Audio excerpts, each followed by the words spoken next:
યુગની માલપા પાક મંડાણો કેટલા ને 15 કરોડ 15 કરોડ માંથી 5 કરોડ જ આ માર્ગમાં થયા, બે ભાગના પૂરે એમ સારી યુગમાં આ રીતે થી કોઈ દેખાદેખી કરવા ગયા, કોઈ જાણવા માટે ગયા, એને ઉગાવો થતો આપણે છે એ કઈ જોતા નથી, પકડીને લાવીને બેહારી દે એટલે ઉગાવો થતો નથી. 12 મહિને ગુરુ પૂર્ણિમા આવશે, 12 મહિને ક્યાં સુધીમાં કાળી સત્સંગમાં કે કોઈ જગ્યાએ જવું નહીં. એ દિવસે પ્રસાદ લઈ આવશે એટલે એને એમ થઈ ગયું કે આપણે પાવન થઈ ગયા. પછી પાછો પ્રસાદ જ લઈ આવવાનો, હાજે ભજન સત્સંગ હશે એમાં જોઈજો નહીં આગળ આ ન્યાલી બતાય કે આ કા પરાણે લાવ્યો હોય અને કા દેખાદેખીથી આવ્યા હોય. મોઢું કે આપણે બતાવીએ 12 મહિને એકવાર ગુરુ મહારાજ પાસે જઈ આવીએ એટલે કે બધું પરિપૂર્ણ થઈ જાય, પણ આ એવું નથી. કાયમ સત્સંગનો તમારે મારે ઘસારો લેવો પડે. તારા કઈક જન્મનો કાટ છે ને ઉછળે, એમને ઉછળે એમ આ એક જન્મનો નથી. આ મહાપુરુષે એટલો ઘસારો જયારે લીધો ને તારે મહાપદને પામ્યા અને કીર્તિ પ્રાપ્ત કરી, એમને થવાય એમ નથી. એટલે મહાપુરુષે કીધું કે નામ પડ્યું છે ધરતીને ધરે, ગમે એમ કરે તો કોઈને નથી જડે, કોઈને જડે એવું આ ધરતીને ધરે પડ્યું. કયું ધરતી? આ પોતાના સ્વરૂપની માલપા પડેલું છે, પણ વિધિ વિધાનથી જડે એવું નથી. ગમે એવી વિધિ વિધાન કરો પણ જડે એવું નથી, અને ગમે ત્યાં ગોતો તોય જડે એમ નથી. પણ કોઈ એવો મહાપુરુષ હોય, જ્ઞાની માણસ, એને શ્રેણીએ જાઓ તો આ વસ્તુ તમને પ્રાપ્ત કરાવે ને તમને જડે. અને એ વસ્તુ તમે પ્રાપ્ત કર્યા પછી જેમ સમજો અને તમને જડે અને એ પ્રમાણે તમે હાલો તો તમને શ્રીફળ ને ધજા સડે, નકર સડે એવી નથી. જેમ તમારે મારે હાલવું તો ધજા અને શ્રીફળ સડે. કોણ કહેશે? તોરલ સાસઠિયાને એને કહેશે સધીરાને. આ વાત કે જેવી તેવી નથી, નકર એ ધરતીને ધરે જ આ વસ્તુ પડેલી છે પણ મળે એવી. અને કાંઈ એ કોઈ સત્સંગનો કાયમ ઘસારો ગયો તો જ ધજાન શ્રીફળ સડે અને કાં મોક્ષ ગતિ મળે. એમને કોઈ વસ્તુ મળે એમ નથી, એકવાર જઈ આવી કે પ્રાપ્ત થઈ. અને બાકી ગમે એવા વિધિ વિધાન કરશો પણ મોક્ષ ગતિ નથી ને નથી. ગીતાજીની માલપા કહે છે કૃષ્ણ ભગવાન, હે અર્જુન તો જ્ઞાની છે એને શ્રેણીએ તમે જાઓ, જવું મારે શ્રેણી આવે એવી વાત નથી. અને અહીંયા મીરાબાઈ કહે છે આત્મ તત્વ છીને, આત્મ તત્વ જાણ્યા વિના સાધના બધી, આત્માને ઓળખ્યા વિના રે લક્ષવાળા છે નહીં મટે. અને નરસિંહ મહેતા કહે છે આત્મ તત્વ છીને નહીં ત્યાં સુધી સર્વે સાધના. આ મહાપુરુષોનો તમે જો, એટલે આત્મા પોતાનો છે એને જ જાણવાનો છે, એને જ માનવાનો છે, બાકી દેખાય એવો નથી. અને નામ ધરતીને ધર્યા પડ્યું પણ કેવું પડ્યું છે એનું કોઈ નામ નથી, અલગ લખવામાં આવતું. અને પોતાનું સ્વરૂપ છે તો એને પણ દર્શન થાય એવું નથી, અનુભવવામાં આવે. હાકર બધા કરો, ગળી છે પણ એનું ગળ પણ તમે બતાવો, ખાવ તો તમને અનુભવ થાય પણ બીજાને કઈ ન એવું. આવી વાત પડેલી છે. અને સદગુરુ જ્યાં છે ત્યાં સમદ્રષ્ટિ છે, કોઈ એને શિષ્ય વાલો દવલો નથી. અને વાલો દવલો છે સદગુરુ નથી, ગુરુ છે. કીધું ને હંસલા બેઠા, ક્યાં બેઠા? માન સરોવર. એ ત્યાં માન હરખું છે. આ સરોવરની વાત કરી. આ લક્ષ્મીબેન ઓરા છે અને મધુબેન આઘા છે, એ વાત સદગુરુના શરણમાં નથી. ત્યાં નાનું મોટું નથી, એ ભેદ તો કાઢ્યો અને પછી આવ્યો હોય તો એ સદગુરુ નથી, સંત નથી, એ ગુરુ છે. ત્યાં બધું પીડ્યું, નાનું મોટું ઓછા વધુ ત્યાં પીડ્યું. બાકી જ્યાં માન સરોવર કીધું એ સરોવરના બધા કાંઠા હરખા છે, ત્યાં માન કે અપમાન હોતું. અને કીધું એ હસલા છે એ એ મોતી સમજે. એવો કોઈ શબ્દ હશે જ્ઞાન રૂપી એ પકડશે અને બગલા ઉડી જાય. બાકી ગમે એવો ઉપદેશ દીધો ને ગમે એને પકડીને લાવ્યો તે બગલો આને કીધો કે 12 મહિનામાં કાઢી સત્સંગમાં ન આવે અને 12 મહિને તે પછી એ ગુરુ પૂનમ તમારી મારી જેવા કે આ ગુરુ પૂનમ છે તમારે આવવું જોઈએ તો આવે અને તોય પાછા ધોખો કરે કે મને પત્રિકા આપી નહીં કારણ કે મને કહેવડાવ્યું. આમાં કહેવડાવવાની કે કહેવાની વાત હોય અને માન અપમાન નું હોતું જ નથી. શિષ્યને નથી હોતું અને ગુરુને નથી હોતું. એનું કારણ કે જયારે તમે તન મન ધન અર્પણ કર્યું ત્યારે અહીંયા ગુરુ નથી રહ્યા અને શિષ્ય નથી રહ્યા, સમ થઈ ગયા. એટલે તમે બોલો છો ભમરી જેવી જેની ભાવના રૂપે રાજી થાય ગુરુ એવા અને શિષ્ય રહ્યા હોય તો એ ગુરુ નહીં, એ સદગુરુ નહીં. જો આજે બે જુદું પીડ્યું હોય તો એ સદગુરુ કહેવાય. એનું રૂપ જ તમને આપી દીધું પછી અહીંયા જુદાપણું રહેતું. એ ભજનની મન આવું કીધું એટલે કીધું અજ્ઞાનીના વાર્તા ન કરે. અજ્ઞાની છે હજી જે સમજાવ્યું છે પણ એને ઉપદેશ ઉગ્યો નથી, એને અજ્ઞાની કીધું. એટલે એના વાર્તા તમે ગમે એવા કરશો પણ મેળ પડે એવું. જો એ ભજન આખું કેવું બનાવ્યું છે કે અજ્ઞાનીના વાર્તા ન કરે અને છતાં અજ્ઞાનને માલપા આપણે એકાબીજા એમ કહીએ કે મને કીધું નહીં કહેવડાવ્યું નહીં તો એ જ ને પછી એનું આપણે વર્તો કરીએ એ કોઈ કામનો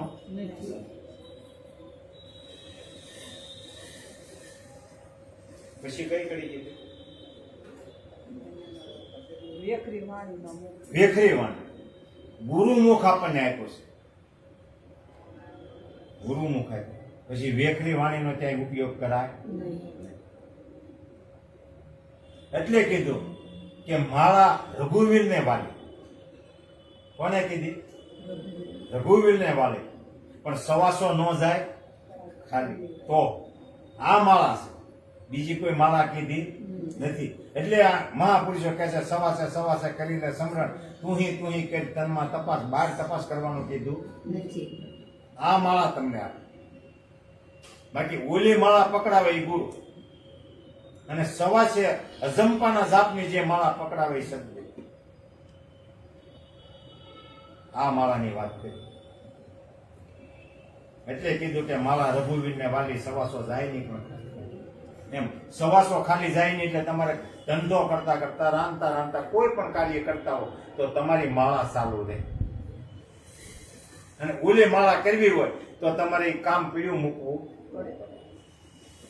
અને એ માળા છે ગુરુ પકડાવે અને આ માળા છે સવાસો સવાસ ક્રિયાની એ મહાસંતો અને સદગુરુ આપે છે. આ માળાનું સ્મરણ કરવાનું કીધું. એટલે કોઈ આપણો ધંધો કે કોઈ વસ્તુ ખાલી જાય અને ખોટી પણ થાય નહીં. એટલે કીધું આપણે નિરાજ બાપુએ ધંધો કરતા ધ્યાન હરીનો હરતા ફરતા નામ લીધું. બાકી ક્યાંય ખોટી થવાનું કીધું છતાં આપણે કઈક મારી પાસે ટેમ આમાં ટેમ બગાડવો પડે એવું નથી. બહુ મહાપુરુષે સહેલી જ વાત કરી અને સાકી લખી તો કીધું નામે પાતક સૂતે નામે નાશે રોગ નામ સમોવર કોઈની જપ તપ તીરથ કે યોગ. નામની સામે કોઈ વસ્તુ આવી શકે એમ. આવું આપણને સદગુરુ મહારાજે સમજાય. અને છતાં જે અંધશ્રદ્ધા ન ગઈ હોય તો ઉપદેશ પાછો લઈ લે, એમાં કઈ ખોટ જાય. જીવન સાહેબે 17 ઠેકાણે ઉપદેશ લીધો જ્યાં સુધી હાસું નતો સમજાણો ત્યાં. એટલે જેમ જેમ સમજી લે અને જેમ માર્ગ પકડી લેવો. આ માર્ગ ખોટો નથી. ગીતાજીની માલિક અર્જુને પહેલા અધ્યાયથી છેલ્લા શ્લોક સુધી એક ધારા પ્રશ્ન જ કર્યો, એને વાત ગળે નહોતી ઉતરતી ક્યાં સુધી. અને પરમાત્મા ક્યાં સુધી સમજાય. એટલે જેમ તમારે મારે સમજીએ અને એ માર્ગ તમારે મારે પકડવો પડશે. શ્રીબાઈ ભજન કરતા હતા, ઈન કરણો કુંભા સાની ભક્તિ કરતા હતા. પણ સાની કેમ કરવી પડે? એ વખતે હિરણાકશ્યપ એના ભાઈને આ દેવો દાનવો એ હામે બાજ્યા. એમાં એનો દેહ છૂટી ગયો એટલે વેર લેવા હારું થઈને દેવો સામે ત્યાગ કર્યો. કોણ? હિરણાકશ. એટલે એ વખતે એના રાજની માલિકા કીધું મારી સિવાય કોઈ ભગવાન કે કોઈ દેવી દેવતા કોઈ છે જ નહીં, મારું જ નામ લેવાનું, બીજા કોઈનું વિષ્ણુનું નામ જ નહીં લેવાનું, એ મારો દુશ્મન છે. આવું આખા રાજની માલિકાની ફેલાય, કોઈથી નામ ન લેવાય. અને આ કરણો કુંભાર અને શ્રીબાઈ ભજન કરે છે કોનું?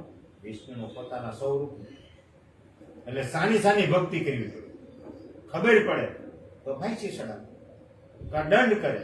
એટલે એના રાજમાં કોઈથી નામ લેવાય નહીં. એમાં પ્રહલાદને ઉંમરલાયક થઈ એટલે એ હિરણ્યકશિપુ આ વિષ્ણુને આગે યુદ્ધ કરવાનું થાય, જંગલની માલિકા તપ કરવા જાય છે, સિદ્ધિ મેળવવા. એ ત્યાં તપ કરવા જાય છે તો અહીંયા જે ઝાડવા કે બે ને ઓલું પક્ષી કાંઈ પણ કિલોલ તો કરતું હોય ને, એટલે એને ભરમ કરી ગયો કે આ વિષ્ણુનું નામ લેશે. એમ ઝાડવા બધા ફર્યા પાછા ઘરે આવ્યો ત્યારે દેવીએ પૂછ્યું કે તમે તપ કરવા ગયા હતા ને કહેતા કે હું નહીં આવું, અને તેમ કેમ પાછા આવ્યો?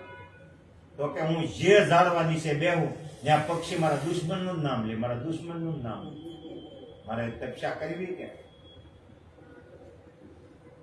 એમ પાછા આવ્યો. એમ એ વખતે નામ દેતા હતા. અને આ પ્રહલાદ ગર્ભની માલિકા બધું સાંભળતો, આ ભક્તિ ન્યાલી અને પ્રગટ થઈ.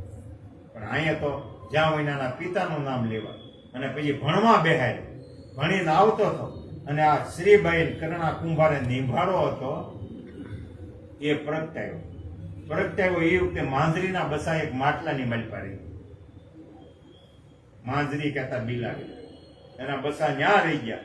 અને બોલી આમ દોડેમ દોડ કરે છે અને કકળાટ કરે છે. એ વખતે શ્રીબાઈ માંજરીને સમજાવે છે કે મારો નાથ એવો નથી કે તારા બસડાને બાળી દે કે હળગાવી દે, એવો નથી. એને ઉગાડશે ને ઉગાડશે.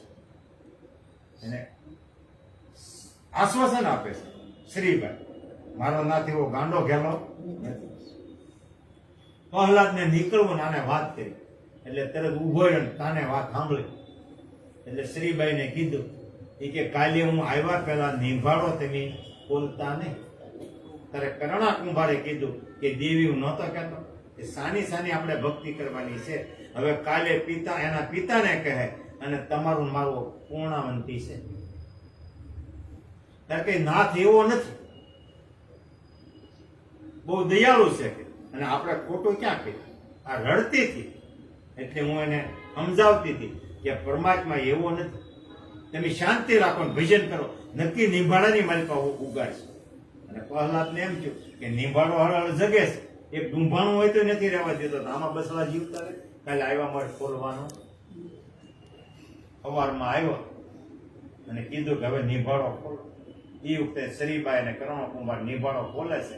જે માટલું વસળે હતું એ હાવ પાછું, અને સારે સાર માટલા અડધા પાક્યા ને અડધા ઓલા બસડા કૂદીને બહાર નીકળ્યા કે જોઈ જો માંજરી નહોતી કહેતી કે મારો નાથ કાંઈ એવો ગાંડો ગયેલો. ત્યારે એ વખતે પ્રહલાદે કીધું કે આજથી તમે મારા ગુરુ અને આ મંત્ર તમારે મને આપવો. ત્યારે શ્રીબાઈ ને કરણા કુંભાર ના પાડે કે આ મંત્ર હું આપીશ ત્યાં કે નહીં, ગમે તે થાય મંત્ર આપવો પડશે. પણ જિજ્ઞાસા જાગી. એ વખતે એને મંત્ર આપે છે અને નિહાળમાં જઈને આખી નિહાળમાં શ્રીરામ શ્રીરામ લખે અને બીજાને પણ લખાવો. એ વખતે માસ્તરે કીધું કે પ્રહલાદ તો કે તારું તો આવી બનશે પણ મારું આવી બનશે. તો કે જે થાય નામ હું છોડીશ. એના પિતાને જઈને વાત કરી એટલે એના પિતાએ બધા જ અજમાશ કર્યા. જો હમણાં ભજન ગાયું ને પોતાના નડ્યા, જેની જેની ભજન કર્યું એને પેલા પોતેથી જ ચાલુ થાય. નરસિંહ મહેતાએ ભજન કર્યું તો કુટુંબે નાચ બાદ મૂક્યા. પોપટ તમે ઇતિહાસ જોતા. મીરાબાઈ ભજન કર્યું તો એને એનો રાજધાની છોડવી.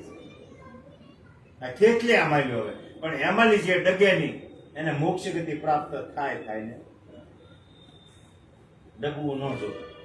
નાચ કુટુંબ પછી જગત એ તો માથે મેણા ટોણા મારશે જ તે. અને એમાલી જો ફરકી જાવ તો આપણે તે અધોગતિ. આજકાલનું નથી હાલતી આવતું, કેટલી ઠેઠ સુધી આવ્યો. સબરીબાઈ ને જવું કુટુંબ બધું છોડવું પડ્યું અને ક્યાં આવીને વિચાર પંપા સરોવરની પાળી આવવું. એમ જેને જેને ભજન કર્યા ને એની ઠેઠલી આમાં જ આવ્યો, પોતાના જ નહીં જ્યાંની શરૂઆત થાય અને એમાં ડગી ગયો. પછી જગત નડે, જગત માલો ડગી ગયો એટલે 84 ગયો. એટલે કીધું દેખા દેખી કરવા જાય નરો ધુરિયા કહેવાય. હાથમાં દીવો ને કુવે પડવા જાય. 4 યુગની વાણી તો આ બધા આમ થઈ ગયા. થાંભલો ગમે એવો ધરબેલો હોય પણ પાડા નીકળે, ખૂટિયા નીકળે, એ માથા મારી મારીને હલાવે પણ એ સત્તા ન હલે. અને ધરબણીઓ જો પોતાની પાસે હોય તો ન હલે. એ કયો ધરબણીઓ કીધું? આ સત્સંગ રૂપ. 8 દિવસે 15 દિવસે આજુબાજુમાં ગમે એનો સત્સંગ થતો હોય ત્યાં જઈને બેસી જાવ એટલે ધરબણીઓ મળી જાય. એટલે થોડો દાડો ડગી ગયો હોય ને તો પાછો મજબૂત થઈ ગયો. ગમે એનો હાલતો એમાં કાટ લેવા જેવું હોય. અને વાડા પાડ્યા એ ગુરુ છે ની વાડા પાડ્યા. આના ભજનમાં ન જવાય ને આના ભજનમાં ન જવાય. જ્ઞાન માર્ગ છે સીધે સીધો ગંગા નદીની ઘોડી એક ધારો ચાલ્યો. એને વાઘ ભોંક એ સંપ્રદાય આ બધા કીધું અને વાળી ખોલી. બાકી સત સમાગમ છે એ એક જ ધારો છે, એમાં કોઈ જાતનો વાળો નથી. અને સત્સંગ છે એમાં બીજી કોઈ વાત આવતી, એને સત્સંગ કીધું અને એને સત સમાગમ કીધું. એને કોઈ નાચ જાત કોઈ વાળો કે કોઈ વસ્તુ આવતી નથી. આ તો મારી તમારી જેવાય ખણિયા પડે અને તાર ફેન્ચિંગ કરી એ આ બધી સંપ્રદાયો. એ જ્ઞાન માર્ગ નહીં. જ્ઞાન માર્ગમાં કોઈ વસ્તુ નાતી જાતી બેન ભાઈ કોઈ વસ્તુ આવતી કે કોઈ નાના મોટું નથી આવતું. એને જ્ઞાન માર્ગ કીધું. બીજા બધામાં આવ્યું પણ આમાં આવ્યું. ગીતાજીની મારી પાસે કૃષ્ણ ભગવાને એ જ અર્જુનને વાત કરી. એની એમ નથી કીધું હું અમર છું. આખી ગીતા વાંચી લેજો. હે અર્જુન, આત્મા છે એને સહસ્ત્ર છેદતો નથી, અગ્નિ બાળતો નથી, પાણી ફલાવતો નથી, વાયુ સુકવતો નથી. આની વાત એને કોઈ વસ્તુ લાગતી. પછી પાછું તપસ્યા આદરી અને પરમાત્મા પ્રસન્ન થયા ત્યારે કીધું કે માગ માગ. તો કે હું અજર અમર બનું એવો મને બનાવો. કોણ કે? હિરણા કહેશે. તો કે એવી કોઈ વસ્તુ છે નહીં. પણ તમે વાળો, તમે કોઈ પણ કવચ એવું પહેરી શકો કે તમને કોઈ પણ હથિયાર વાગે નહીં. આવું કવચ તમે ગમે એ પહેરી શકો. એટલે એવું કવચ પહેરવું હોય તો એ કવચની મારી પણ હું તમને સહી કહી દઉં.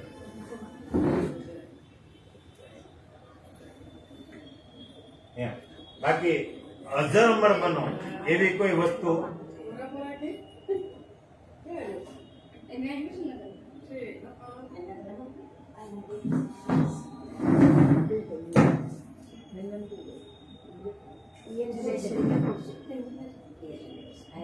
એટલે એવી કોઈ વસ્તુ કે છે નહીં. અમર બનાય એવી કોઈ વસ્તુ છે નહીં. કોણ કે છે? વિષ્ણુ પ્રસન્ન થાય. અને અમર બને તો એને દેવો સામે પાછું યુદ્ધ કરવું. એટલે એ વખતે કાગળીઓ લખ્યો કે લોઢે ન મરવું, લાકડે ન મરવું, દિવસે ન મરવું, રાતે ન મરવું, ઘરમાં ન મરવું, બહાર ન મરવું. આવું બધું લખીને ભગવાનને આપ્યું. એટલે ભગવાને સહી કરી દીધી. તથાસ્તુ. એટલે આને એમ થયું કે હવે મને કોઈ વસ્તુ મારે કાઢવે એમ નથી. પછી પ્રહલાદ ભજન કરતો હતો તો એની માથે બધું અજમાયું. ડુંગરેલી દેડવો, જળમાં નાખ્યા, હાથી પાસે કસરાયો પણ ઉડતો હાથી બધા કંપાયો, કોઈ વસ્તુ લાગી નહીં. બસ અર્જુન જે પ્રહલાદ હતો એને એક જ રટણ હતું, થળે વિષ્ણુ, જળે વિષ્ણુ, જ્યાં જોઈને મારો વિષ્ણુ છે મને શું કરશે અને હું એ વિષ્ણુ સ્વરૂપ છું. આ ઉપદેશ લઈ ગયો. હું દેહ નથી. આવો ઉપદેશ એને થઈ. છેલ્લે 6-7 મહિના થયા. આ ભાઈ મોળા પડતા જાય અને બેનબા આવીને કીધું કે ભાઈ તો ત્યાં તમે એટલે બધા મોળા કેમ પડી ગયા? કોણ? હોલિકા એની બેન. તો કે ભાઈ જો ને કે આ ડાભોળિયું મને ખૂચ્યું, મારા દુશ્મનનું નામ લે, સાંભળેનું નબળો પડી ગયો. જ્યાં જોઉં ને એક કે મેં અજમાશ કરી જોયું પણ એનો દેહકાળ થતો. તો કે ભાઈ હાવ હેલો મને કે અગ્નિ વરદાન આપેલું છે, મને બાળી નહીં શકે, ગમે એમ કહેશે. તો કે તો હું કરું? તો કે આખા ગામમાં સાણા લાકડા ભેગા કરો અને એનો ખોળામાં લઈને બેસી જાઓ અને તમે દીહવાળી સાપજો. પણ એક બોલી તો કે હું એ વખતે એટલો દેકીરો કરવાનો, પહેલા જ ગમે એવી બાંગુ પાડે પણ કોઈ સાંભળવો જોવે. કદાચ કોઈક રાત ને બાયનો જો સાંભળી જાય તો એને બસાવી લે, પણ એવો દેકીરો ઢોલ નગારા બધું કરવાનું, એટલે એનો દેકીરો કોઈ સાંભળવું જોવે. તો કે એ તો આગળ જ કર. એ વખતે આખા રાજમાલી સાણા લાકડા બધું મગાવી અને ફઈબા ખોળામાં લઈને બેઠા. ફઈબા ખોળામાં લઈને બેઠા ને અગ્નિ સાપી. પહેલા હું કરો ન કર્યો, પણ ફઈભાઈ દેખીરો કર્યો, પણ નગારા ઢોલ વાગતો હતો, સાંભળે કોણ તે બસાવે? બળીને રાખ થઈ ગયા. એ હોલિકા હતી. આ તેદુની આપણે ઉતાણીનો તહેવાર આવ્યો, આજકાલનો નહીં. પછી જે ભક્તો હતા એની અબીલ ગલાલ ઉડાડ્યો અને અજ્ઞાની હતા એની ધૂળ ઉડાડી, એની ધૂળેટી. બે પક્ષે ઠેકી આવ્યા, દેવો અને દાનવ. અને અત્યારે આ બે ની ઝઘડો છે, આજકાલનો નથી. પણ ત્યાં આપણે નમતું લઈ લીધું, એની આમાં શિંગડા ચડાવવા નહીં. પરમાત્માએ કીધું છે કે જે ઓલાથી કે નારાયણે નબળાથી કે નારાયણે આઘો રે. એટલે ભજનમાં તમે બોલ્યા કે અજ્ઞાનીના વર્તા ન કરી, એનો વર્તો કરવો એની જેવા આપણે ગણાય. હોલિકા બળી ગઈ અને એ વખતે હોલિકાએ કીધું, આની પરમાત્માને કીધું કે આને વરદાન આપ્યું હતું તો કે મેં નથી બાળ્યું, મારા ભગતનું જે અહમ કરશે, જે એને રંજાડ છે એ બળશે. તો રામના નામે એને બાળી, મેં બાળી. રામના નામનો વિરોધ કરવા ગઈ એટલે એ બળી, બાકી મેં બાળી નથી. પછી લઈને એની થંભ દબાવી. તો થંભની માલપા કીધું કે હવે તારો આમાં રામ છે? તો કે હા.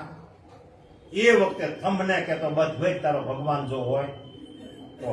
એ વખતે પ્રહલાદે બધ ભરી તો થાંભલો ફાટ્યો અને પરમાત્મા મળ્યા. તો તમને ઉપદેશ દીધો થાંભલામાં પરમાત્મા બતાવ્યો કે બહારથી બતાવ્યો? આ થાંભલાની માલપાની પરમાત્મા બતાવ્યા, બહારથી બતાવ્યા. પણ જો અહીંયા આપણે રહીએ તો. અને પછી પ્રહલાદને ઉગાડી લીધો બધી રીતે અને અમર થાપ્યો. અને શાસ્ત્રો એમ કહે છે કે પ્રહલાદને તો અમર બનાવ્યો, પણ પ્રહલાદ એના પિતાનો તે મોક્ષ ગતિ પ્રાપ્ત કરાવી, તો પ્રહલાદે નથી કરાવી. વેર ભાવથી એક સવાસો ખાલી જવા દીધો. દુશ્મન મારો દુશ્મન પણ એક સવાસો ખાલી થવા, અંતકરણ આખો સલોસલ ભરી દીધો. એમ તમે ભાવથી ભજો તોય ભલે, પણ વેર ભાવથી ભજો તોય ભલે, પણ એક સવાસો ખાલી નહીં જવા દો તો મોક્ષ ગતિ છે ને. ભાવથી ભજો તોય ભલે અને કભાવથી ભજો તોય પરમાત્મા તમારથી આભો નથી. પણ જે કરો એ સમજીને કરજો. એટલું કઈ મારી વાણી મારા અંબારામ મહારાજના ગુરુના શરણમાં અર્પણ કરું છું. બોલો સદગુરુ મહારાજની જય. ધારેલા હરિ ગુરુ શાંતની